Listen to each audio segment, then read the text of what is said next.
Incoming transmission.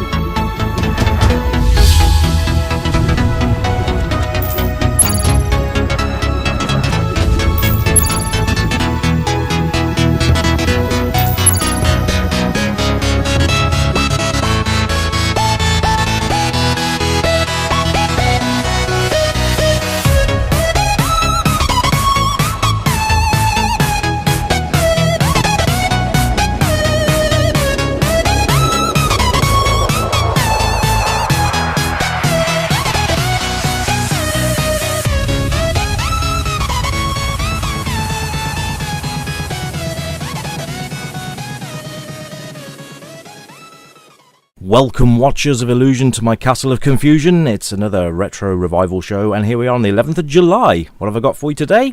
Have a look at this.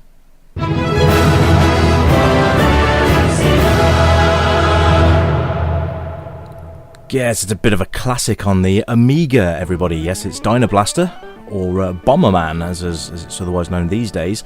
So let's get stuck in. Lovely little cutesy loading screen to kick us off. Okay, little intro, I think. See what's happening here. Oh, nasty riding on a dragon with unconscious girly hanging from its talons. Oh, the evil of it. That's either a really panicky movement or they're having a really good dance. Pretty much sure it's the panic option.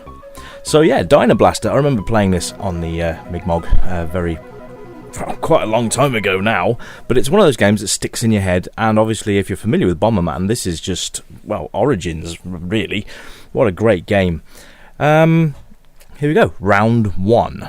Fight. No, not that game. Here we are, stage 1 of 1. So, if you're familiar with Bomberman, you'll know exactly what to expect. Really nice little graphics here, very colourful, cartoony, and the idea is to clear the screen of those little fire blobs that are roaming around.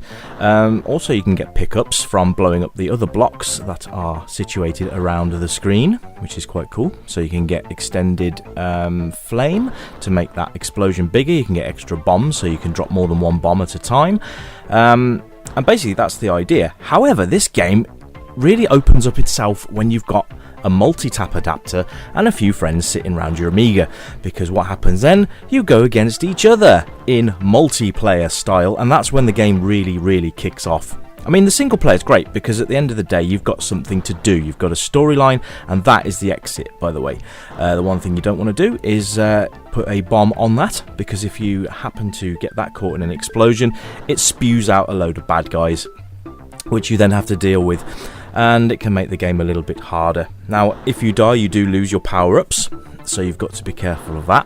I love the little animated faces on those flames. They look really worried all the time, so that's quite nice. As of right, you're probably going to see now there's going to be a spew of bad guys. I think I might, yeah, here we go. Yeah, I think I might have just screwed myself a little bit here. I'm not expecting to survive this. I missed in spectacular fashion there. So, that's what happens when you hit the exit with a bomb, so you've got to be careful. But it's so smooth, and the music's lovely as well. It's a really sort of jaunty little theme tune as you're going around. It's a great game, and if like I said, if you play Bomberman, you'll know how fun these games actually are. So, but this one's great fun. Oh, that was clever. Well done, me. So yeah, as you see, it resets in the stage now. If you die, it resets the level. So you've got a chance to get back and do it again. Nearly died again then. That was genius, wasn't it? Alright.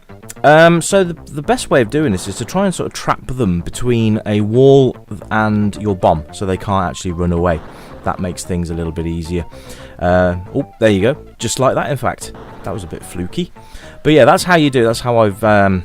That's a good tactic, actually. Just probably not going to get this guy unless he's going to be stupid. Nope. So, yeah, you've got a basic... There we go, perfect. So now what happens is that once you've cleared the screen, you can see that block is flashing. Now, if I remember rightly, it shows you where the power-ups are once you finish the level. There we go. extra flame. So that means that my blasts are now longer, so you've got to be a bit more careful with where you stand, because the blasts do get extremely long after a while.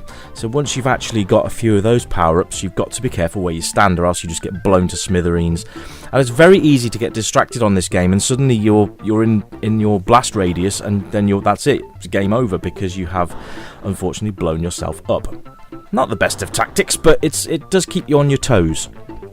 As you can see here now, I can blow up more than one block at a time because my blast radius is a bit wider, which is cool. So now I'm actually looking for the exit, in case you're wondering why I'm going around blowing everything up. I think there's one power-up per level. So once you've got that, it's just a case of finding the exit, which is that blue square that we saw in the last level, where I unleashed hell for some reason. So yeah, once we found the exit, we can move on to the next stage. I think this is probably my only criticism, really, that this is a bit long-winded because if you only got one bomb, you can only blow up one at a time. So this can take a little bit of time, especially if you've got a lot of blocks left on the screen at the end of the level. However, it's not enough to push the score down. What's that? Oh, I should have gone and investigated that Father Christmas looking thing there. I'm not sure what that was. If anyone knows, leave me a comment. It's always good. So yeah, now you can see we've got a new mob on the screen now. That little jelly guy in the bottom right hand corner. He's a new type of bad guy. And also you've got the fire guys as well. So there is some similarities. There we have an extra bomb. This will make things a little bit easier. So now I can actually leave 2 bombs at a time. Now, what you've got to be careful of here, and I've just done it again, haven't I? What you've got to be careful here is that if you chain bombs together, and if one bomb gets hit, yeah, that was silly. If one bomb gets hit, then they both explode. So it's like a chain reaction. So you've got to be careful that you're not standing in a pathway of any bombs that you've linked together. That's one of the.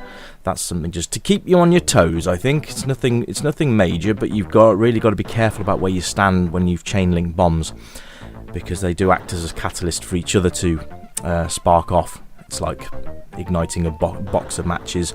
Once one goes up, the entire lot goes up.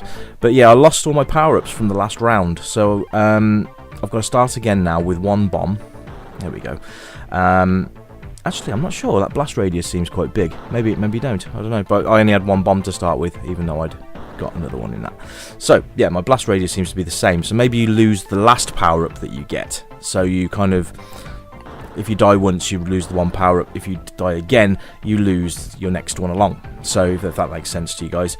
So if I'd picked up the extension blast in the first round and the bomb in the second round, then died, the bomb would get taken off. If I die again, then the blast radius gets taken off. But anyway, this is a cracking little game, and as always, much better with friends, especially when you're trying to kill them. But this is Dynablaster on the Amiga, and I've just... Oh, that's royally screwed myself over there, but I took him with me. I'm happy with that. Anyway, I'll leave it there, folks. That's the lovely continue screen. I shall leave you with that. If you have enjoyed this, please like, share, and subscribe. And I will be back with you on Wednesday. For now, have a good evening. Bye for now, folks.